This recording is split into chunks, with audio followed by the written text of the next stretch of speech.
канун 60-летия Великого Октября, обращаясь к проекту Конституции, мы, советские женщины, не только сознаем свои права, но и ясно видим свои обязанности полноправных членов социалистического общества. С новым энтузиазмом мы будем трудиться во имя процветания нашей великой Родины, активно участвовать в выполнении величественных планов построения коммунистического общества в нашей стране. Бурные аплодисменты. Всем привет, это Кира Ярмыш, и не подумайте, я не вообразила себя советской женщиной. То, что я только что процитировала, это речь Валентины Терешковой по случаю принятия Конституции в 1977 году. Текст этой речи опубликовала газета «Известия», и слова «бурные аплодисменты» там действительно написаны. Заложить в законе возможность для действующего президента вновь избираться на эту должность. Как видите, Валентина Терешкова отличается завидным постоянством.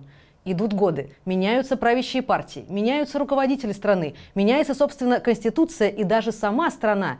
И только Валентина Владимировна продолжает произносить торжественные речи и слушать бурные аплодисменты. Первая в мире женщина-космонавт. Она полетела в космос в 1963 году. Символ великих достижений и огромной смелости, с которым навсегда связано начало космической эры.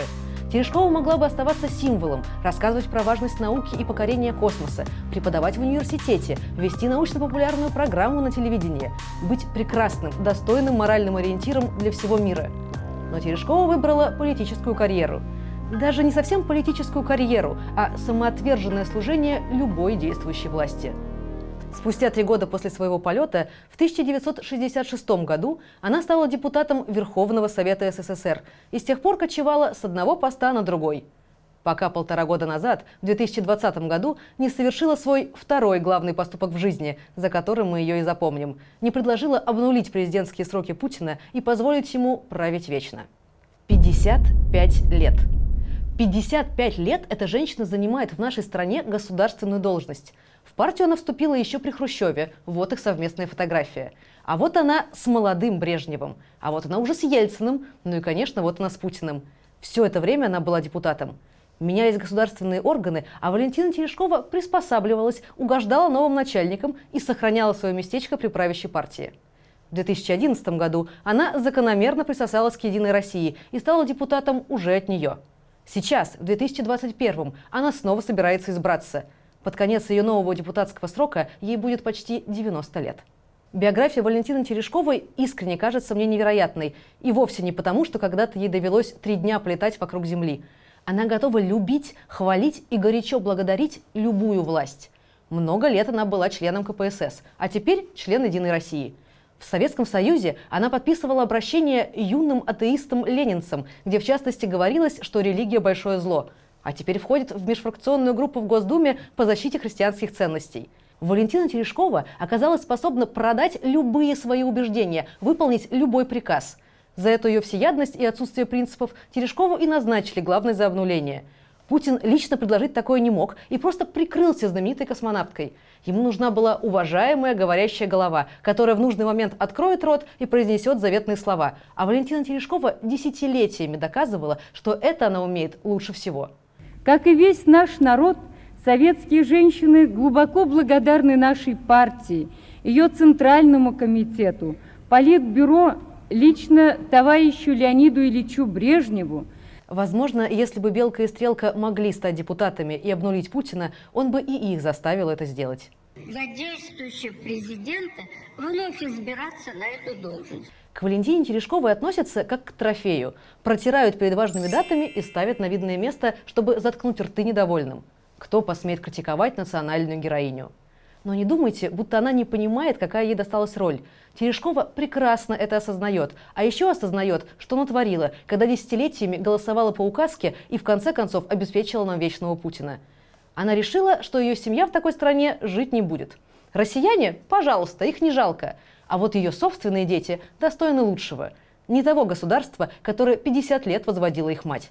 Когда Терешкова побывала в космосе и увидела сверху все континенты Земли, она сказала, что ее очень заинтересовала Австралия, и она мечтала там побывать. В Австралию она в итоге съездила, все хорошо, но, видимо, та оказалась слишком далеко. Для своей дочери Валентина Владимировна присмотрела местечко поближе. И мы с вами сейчас туда отправимся. Мы с вами находимся на севере Италии. Город называется Бергамо. До Милана отсюда всего лишь 50 километров. Прекрасное место, предгорье Альп. И именно здесь Валентина Терешкова решила: и будут жить мои дети. Не в России, где она 55 лет депутатка и принимает законы, а здесь. Вот за моей спиной дом. В этом доме находится квартира, которая принадлежит дочери Валентины Терешковой Елене и ее мужу Андрею Родионову. Чуть позже мы подойдем с вами к почтовому ящику и удостоверимся, там написаны их имена. Площадь этой квартиры 123 квадратных метра, но есть еще огромный подземный гараж 49 квадратных метров. Куплена квартира была в 2013 году, то есть у семьи Терешковых давно нет никаких иллюзий насчет маминой работы. Стоимость этой квартиры – 250 тысяч евро. Вот это вход в дом, вот почтовые ящики. Подходим поближе, смотрим. Терешкова и Родионов. 55 лет. Просто вдумайтесь, 55 лет Терешкова депутат. Больше чем полвека она принимает законы, по которым живет наша страна. Терешкова пережила 6 руководителей нашего государства, от Хрущева до Ельцина. Но будем честны, 7-го Путина, особенно учитывая его новые бесконечные полномочия, она вряд ли переживет. И Терешкова прекрасно понимает, какое наследство оставляет своим детям и внукам. Вот она и подстраховалась, обеспечила их недвижимостью в солнечной, благополучной Италии, где нет ни Путина, ни Единой России, ни бесчеловечных законов, за которые она много лет исправно голосует. В 2018 году Валентина Терешкова, например, поддержала повышение пенсионного возраста. Казалось бы, тебе уже за 80, ну чего ты боишься? Ты можешь послать всех куда подальше. Вы кто такие? Я вас не звал! Идите! Остаться в истории не только как женщина, совершившая исторический полет, но и как настоящая защитница Родины. Человек, который не пошел на сделку с совестью, остался верен людям. Но нет. Она научилась и привыкла так жить, слепо следовать указаниям, иначе как бы чего ни вышло. Мол, вдруг пойдет что-то не так. Сейчас в Госдуме это уже не настоящий живой человек, а просто кукла, говорящий болванчик, которого дергают за ниточки и заставляют читать по бумажке. Но это моя профессия. Это моя основная профессия. Мне кажется, это едва ли не самое унизительное, что может случиться с человеком. Тебя держат при власти только для того, чтобы ты отмывала чужие преступные решения своим единственным давнишним подвигом. Мне могут сказать: ну надо же иметь уважение. Кто ты такая, чтобы ругать великую космонавтку? Но ответьте мне сами, как такое можно уважать? Валентина Терешкова много лет назад совершила единственный смелый поступок, а потом полностью выморала его своей дальнейшей жизнью. Как можно считать героем человека, который 50 лет бубнит хвалебные речи всем на свете вождям и принимает вредительские законы? Заложить в законе возможность для действующего президента вновь избираться на эту должность. Который обрекает свою страну на вечное правление сумасшедшего деда. Терешкова оказалась настолько безвольной и трусливой, что ни разу в жизни не смогла сказать «нет». И я считаю, что за это никакого снисхождения она не заслуживает. Но 55 лет в прислужницах у власти показалось ей мало. Она собралась быть депутаткой еще 5 лет и сейчас снова идет на выборы. Я иду на выборы с партией нашего президента. За партию президента. За Единую Россию. Выдвигается по Ярославской области. Идет там первым номером в списке. Это значит, что в случае победы Единой России Терешкова железно становится депутатом. Она продолжит протирать штаны в думском кресле и нажимать на нужные кнопки. А если надо, ее снова достанут из пыльного чемодана, поставят за трибуну, подсунут бумажку и заставят читать. Нужно, чтобы все-таки Путин, что называется, был рядом. С Терешковой в Думе можно бороться одним способом. С 17 по 19 сентября жителям Ярославля надо прийти на участки, взять бюллетень, в котором написано название партии, и проголосовать против Единой России. Умное голосование не работает по спискам, поэтому не пустить конкретную Терешкову в Думу не получится. Но в Ярославле у нас все равно есть отличный шанс отомстить Единой России. Область поделена на 2 округа – 194 и 195.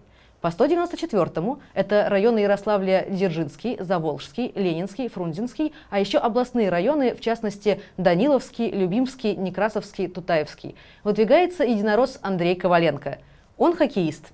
На прошлых выборах он победил с небольшим перевесом только благодаря фальсификациям с электронным и досрочным голосованием.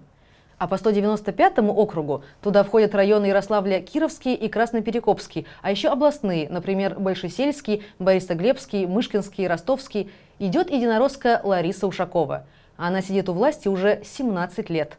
И Коваленко, и Ушакова до такой степени стесняются своей партии, что даже не используют логотип «Единой России» в своей агитации. В Ярославле традиционно мало голосуют за власть, поэтому именно здесь огромные шансы победить «Единую Россию». Самое важное – не распылить голоса, чтобы единороссы не проскочили благодаря этому, а проголосовать консолидированно. В обоих округах за второго самого сильного кандидата, у которого есть настоящий шанс победить. Фамилии этих кандидатов мы назовем 15 сентября, в день, когда снять их уже нельзя по закону. Быстрее всего узнать, за кого голосовать, вы сможете в нашем приложении. Вам не нужно оставлять там никаких данных, даже электронную почту. Просто вбиваете в поиск свой адрес и получаете имя кандидата. Если вы еще не установили наше приложение, не откладывайте, а еще лучше не только сами скачайте, но и уговорите сделать это других. Но есть и другие способы узнать фамилию нужного кандидата. Сайт умного голосования в России блокируют, но если у вас есть VPN, вы все равно можете там зарегистрироваться и в нужный день получить рекомендацию на почту. А еще есть Telegram-бот «Умное голосование». Он тоже подскажет вам фамилию самого сильного кандидата, у которого есть шанс победить единоросса. Чем больше людей проголосует по-умному, тем меньше трусливых, лицемерных единороссов окажется в Госдуме. Подписывайтесь на наш канал. Здесь говорят правду. Свободу Алексею Навальному.